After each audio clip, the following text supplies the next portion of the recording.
আমি যত এলো মেলো ভুলের অভিধান, বাবা তুমি।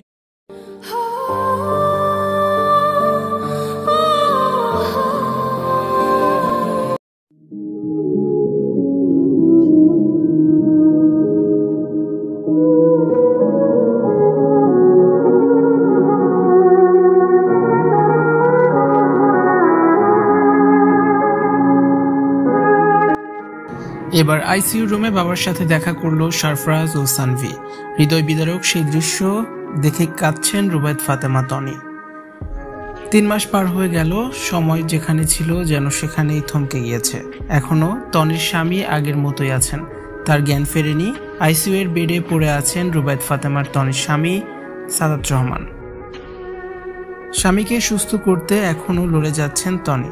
জীবন কতটা কঠিন হাড়ে হাড়ে টের পাচ্ছেন রুবায়েত ফাতেমা তনি। একা হাতে সবকিছুই সামলে যাচ্ছেন তিনি।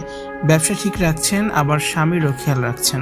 এমন কঠিন পরিস্থিতিতে কিভাবে নিজেকে সামলে এগিয়ে যাচ্ছেন তনি, কয়েক মুহূর্তের জন্য চিন্তায় ফেলে দেবে যে কাউকেই।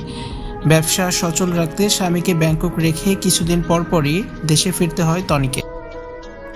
বাবার সাথে নতুন বছর উদযাপন করতে চায় সানভি সরফরাজ, এজন্যই তাদেরকে ব্যাংকক নিয়ে গিয়েছেন রুবায়েত ফাতেমা তনি। আইসিইউতে বাবার পাশে অসহায়ের মতো দাঁড়িয়ে আছে 2 ছেলে মেয়ে। বাবাকে দেখে সানভি সরফরাজ দুজনেই কাঁদছে। বাবাকে ভীষণ মিস করে 2 ছেলে মেয়ে। কবে সুস্থ হবে তার বাবা, সেই আশায় পথ চেয়ে আছে 2 ছেলে মেয়ে। যে কোনো কিছুর বিনিময় হলেও স্বামীকে সুস্থ দেখতে চান রুবায়েত ফাতেমা তনি।